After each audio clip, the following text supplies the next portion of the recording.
your ESPN crew, I'm Jerry Punch. So long from the Amos Alonzo Stag Ball, and congratulations once again to Albion College and head coach Pete Smith, the 1994 NCAA Division III national champion. You know, winning it all is really special.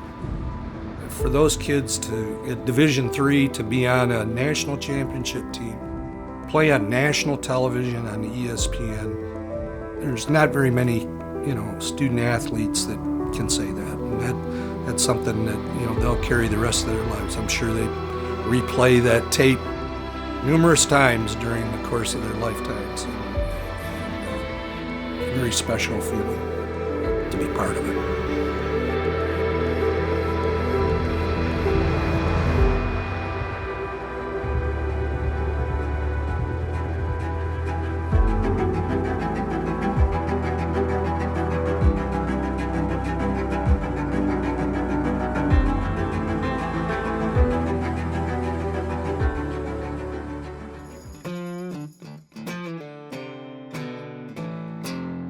As I think back, I knew we would score points. We had, our three running backs might have been the best in the whole league. Todd Morris, Jeff Robinson, Gabe Cooper. Those guys could start at any team, and we had all of them. But, we did have a new quarterback coming in. Kyle was going to be a sophomore. We had a lot of good guys on defense, but we still had holes. Coming in '94, we were pretty much an open slate. I don't think we were sure what to expect, and coaches were honest right from the get-go. And really, I don't know that we were great at the beginning of the season. When we started the season, we had 3 freshmen up the middle. So I guess I was more worried about how we would stop people than whether or not we would score.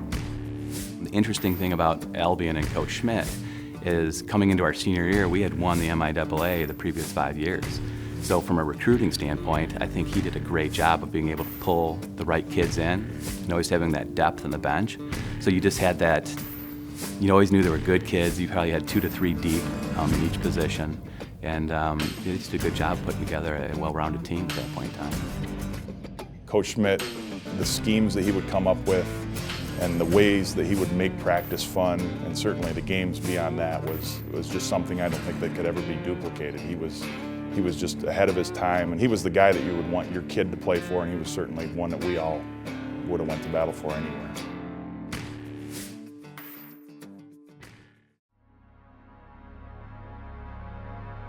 We opened up at Wilmington, Ohio, which is actually nice because we went on the road, long drive. Those really helped teams sort of get to know each other. We had a lot of new faces playing. We won the game, but there were some pretty raw spots. Robinson, the running back, was stellar, and so our knowns were really good. What the first 2 games did for us was figure out our unknowns. And I think after those first 2 games, the coaches realized we got a pretty special team here, because what they didn't bank on was the younger guys stepping up into roles of not just role players, but people that can make plays. I remember the DePaul game was kind of where I came out and stepped up from just being another one of the offensive guys to, hey, this kid might be able to make some plays. I remember the first 4 non-conference games, us playing well but still sort of finding our way. And I think once the league season started, we really started putting up points, and the defense really started to stop people. And we started clicking.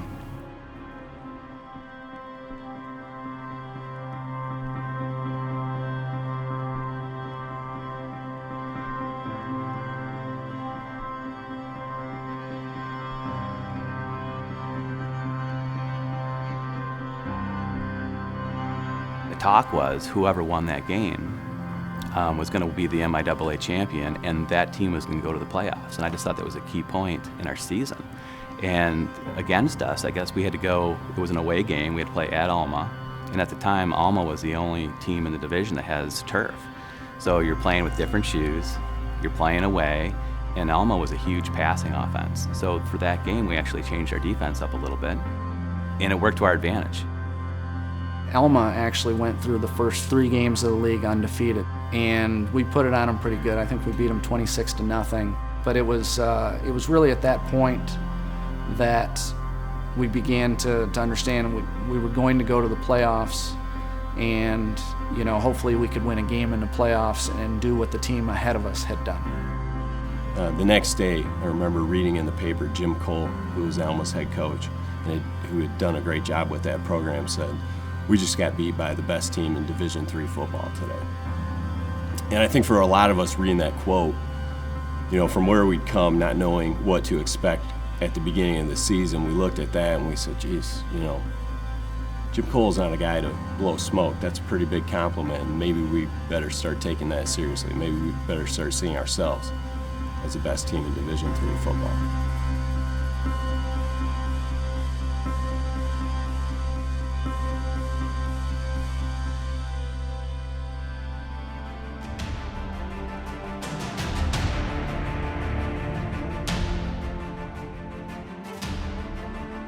We get into the playoffs, we're on a roll, we're 9-0, and the playoffs were set up perfectly for that storybook.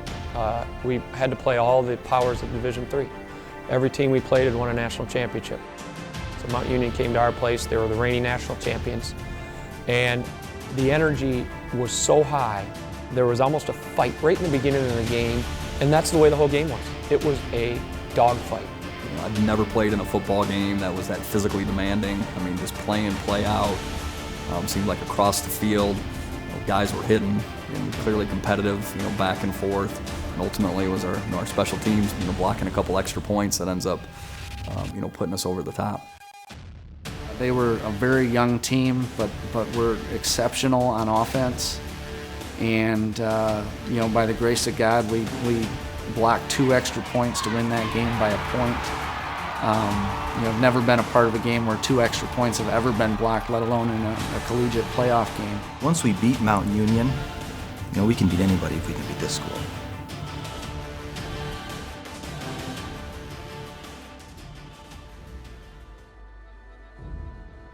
St. John's was my favorite game of all time. We went up to Collegeville, Minnesota to play the Johnnies, and it was an unreal situation. It's an unreal setting up there. There was snow everywhere, and we were playing one of the legends of Division III. St. John's was apparently this team that hardly ever practiced, right? Because of the weather, they practiced once or twice a week. They never hit. But you watch them on film, and they had some animals on the team. But the conditions were terrible. You can't simulate anything like that back in Michigan. They had mounds of snow all the way around the field, slippery, freezing. Even though you're on the field, you're still freezing. Absolutely one of the most hard-hitting, hard-fought games I've been a part of. And it was down to the wire. And they were good. They had a legendary coach. They'd won a lot of games. I think they had won the title a few years before. And it didn't matter whether you wore tennis shoes or cleats or turf shoes or whatever, that field was frozen just an 1/8 of an inch down. It was like cement. For one game out of the season, Jeff Robinson couldn't run. And that threw a wrench in our machine, in our offense machine. And Barnett caught everything. Anything thrown to that guy, he snagged. I think he kind of picked it off the turf, just grabbed it. The ball came down and literally could have been an inch off the ground. And in fact, to this day, they still, if you ask them, would claim that it bounced. But grabbed the ball, picked up, and 55 yards later, that was it. But that was a game where the first time, I think, in my mind, and probably a lot of other people too, we thought maybe we weren't going to win. So it was that was a nice victory. That felt good. That one felt really good.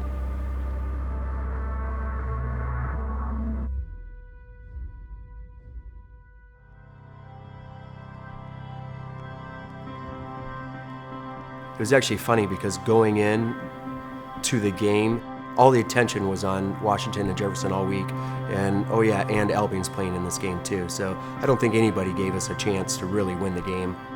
After coming off the Mount Union game and the St. John's, Minnesota game, this felt more like an MIAA game. We outmatched them. We knew from the beginning they couldn't play with us. And so we were sort of able just to enjoy the game. It felt less tense once we settled in. And so it was just a lot of fun in that game. And the event was fun. It was amazing. I think you're playing the game, and the whole time you're playing, you're never stopping. Even though you're winning at that point in time in the fourth quarter, you know you can't let your guard down. You don't want to let these guys back into the game. You don't want to change the momentum of the game at that point in time.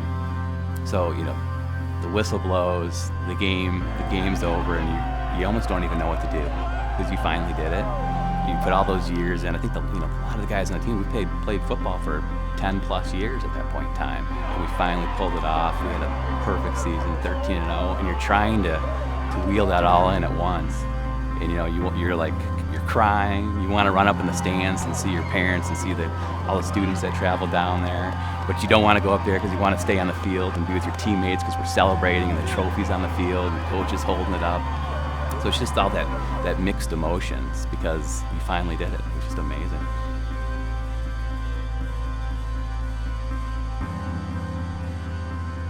It was fun in the following weeks, reading all the newspaper articles and doing the interviews and being able to relish in the fact that we are the best. And you know, it's one of those things, I think if you ask any champion, is they can't take that away from you. 20 years later, they can't take that away from us, that we were the best. And it's certainly something we wear with pride when we go back to Albion, and we wear it with pride in the MIAA. No one's really even come close to accomplishing what we've accomplished in that year.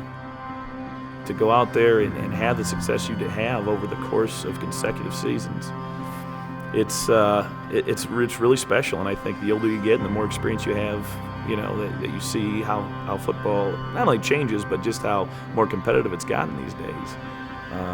It really is something special, and I don't know if we'll ever see that again. I just don't know.